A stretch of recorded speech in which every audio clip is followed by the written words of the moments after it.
Halo semuanya, Assalamualaikum warahmatullahi wabarakatuh.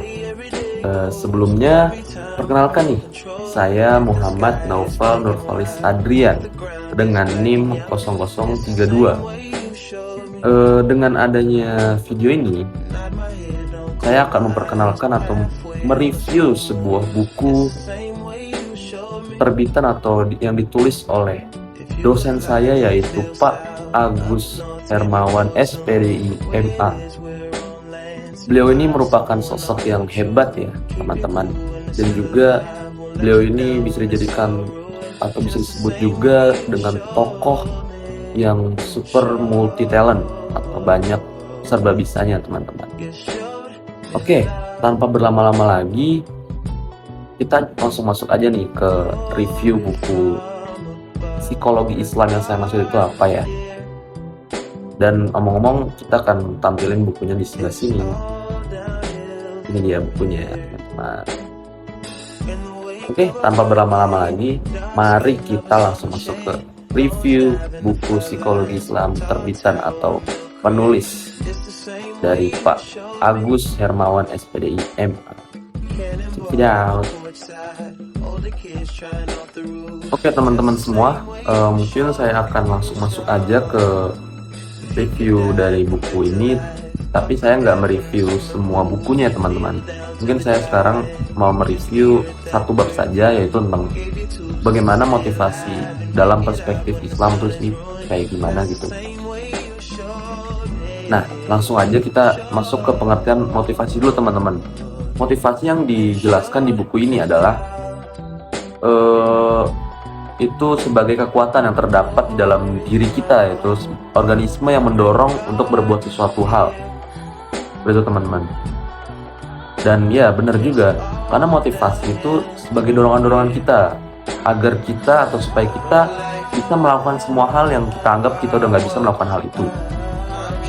Motivasi ini juga bisa disebut sebagai gejala-gejala psikologis teman-teman, dalam bentuk dorongan yang timbul pada diri seseorang secara sadar untuk melakukan suatu tindakan dengan tujuan-tujuan tertentu. Itu teman-teman. Nah, itu juga kayak misalkan teman-teman semua sudah tidak mampu nih, atau dalam diri kita udah maksimal dalam aku udah nggak bisa, aku udah nggak bisa ngerjain tugas ini misalkan. Nah, tapi motivasi itu sendiri menjadi dorongan untuk teman-teman semua, sehingga kita bisa melakukan hal yang kita anggap udah nggak bisa. Itu dia tujuannya apa? Supaya kita bisa menyelesaikan hal yang mau kita selesaikan. Dan selanjutnya teman-teman, tentu saja ada macam-macam motivasi ya. Macam-macam motivasi ini dijelaskan di dalam buku ini ada 3. Ada 3, yaitu motivasi spiritual teman-teman. Motivasi spiritual itu yang dijelaskan di buku ini adalah dorongan-dorongan fitrah manusia untuk memenuhi kebutuhan rohaninya. Nah, itu seperti apa sih? Seperti mengharapkan keridhaan dan kecintaan, serta penjumpaan kita terhadap pencipta kita. Itu teman-teman. Kayak itu bisa kita lakukan dengan memotivasi diri kita. Oh iya, kita nggak boleh melakukan teman-teman. Oh iya, kita nggak boleh melakukan kesyirikan atau kemungkaran ataupun kekufuran, maaf. Begitu. Nah, yang kedua nih teman-teman, poin yang kedua yaitu motivasi fisiologis. Apa sih motivasi fisiologis itu? Itu dorongan-dorongan fitrah manusia juga untuk memenuhi kebutuhan fisiknya yang bersifat jasmani. Seperti saya misalkan,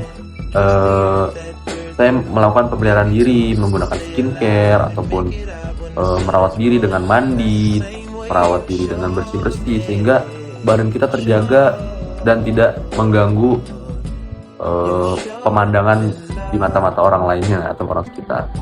Terus juga seperti cara kita berpenampilan ini, nah itu termasuk motivasi fisiologis teman-teman, karena kita memotivasi diri kita juga untuk menjadi lebih baik lagi, untuk menjadi rapih dan tampil menawan lah. Yang ketiga teman-teman, yang ketiga itu ada motivasi kejiwaan. Motivasi kejiwaan ini itu untuk mendorong manusia memenuhi kebutuhan-kebutuhan yang bersifat kejiwaan tentunya, seperti motivasi memiliki, motivasi agresif gitu. Motivasi memiliki ini kayak misalkan, wah kita belum punya barang ini nih, misalkan belum punya HP iPhone.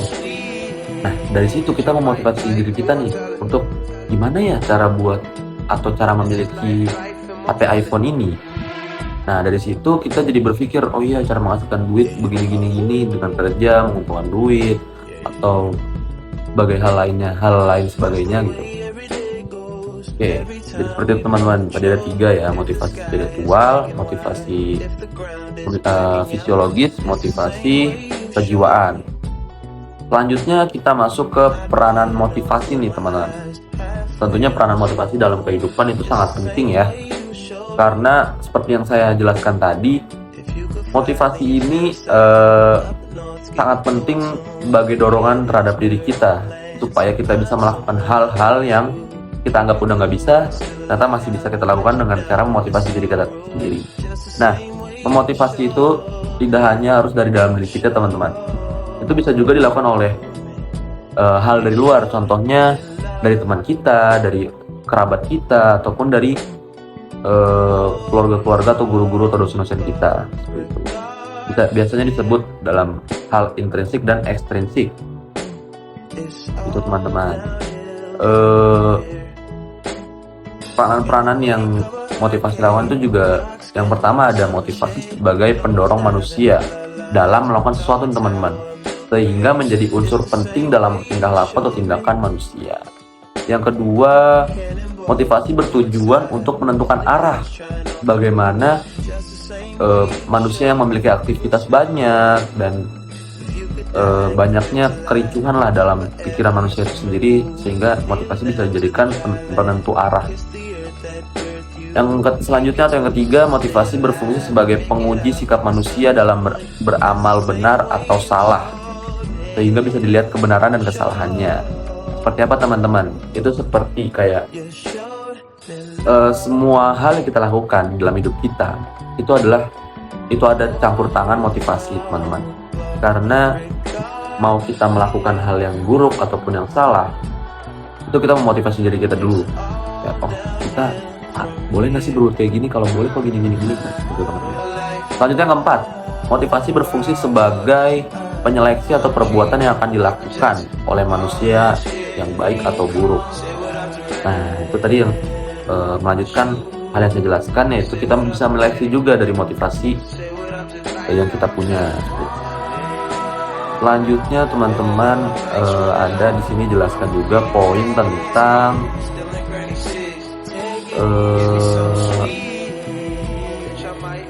motivasi melalui cerita teman-teman.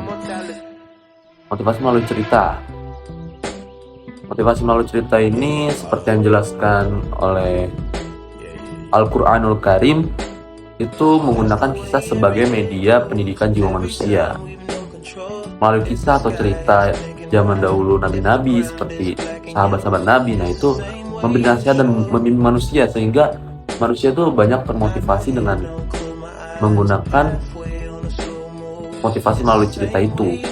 Jadi mereka mempunyai pandangan untuk, oh dulu sahabat nabi begini loh, oh dulu Rasulullah begini loh. Jadi kita bisa meniru atau mencontoh sehingga menjadi pribadi yang lebih baik lagi teman-teman. Oke, mungkin review singkat dari saya cukup sekian ya, karena ini di sini satu bab itu sudah sangat bagus dan penulisannya juga keren oleh Pak Agus sendiri, sehingga pembacanya tuh mudah, jadi mudah lebih tertarik untuk membaca serta memahami apa yang ada isi di bab itu. Mari kita give applause dulu buat Pak Agus Hermawan. Semoga beliau bisa diberikan kesehatan yang lebih lama lagi, dan dipanjangkan umurnya, diberikan keberkahan dalam hidupnya, sehingga bisa menghasilkan karya-karya yang lebih hebat ke depannya lagi nanti. Oke, sebelum saya menutup review singkat buku Psikologi Islam ini yang ditulis oleh Pak Agus Hermawan, saya ingin merekomendasikan buku ini terlebih dahulu nih kepada teman-teman semua, kepada para pembaca atau para penikmat buku-buku yang menarik dan bisa menambah ilmu pengetahuan, karena ini sangat bagus teman-teman.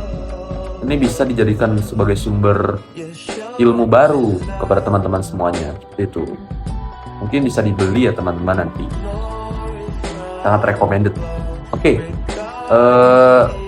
saya akhiri di sini. Mungkin cukup sekian review singkat dari saya. Assalamualaikum warahmatullahi wabarakatuh. Dadah teman-teman, mohon dimaafkan bila ada kesalahan.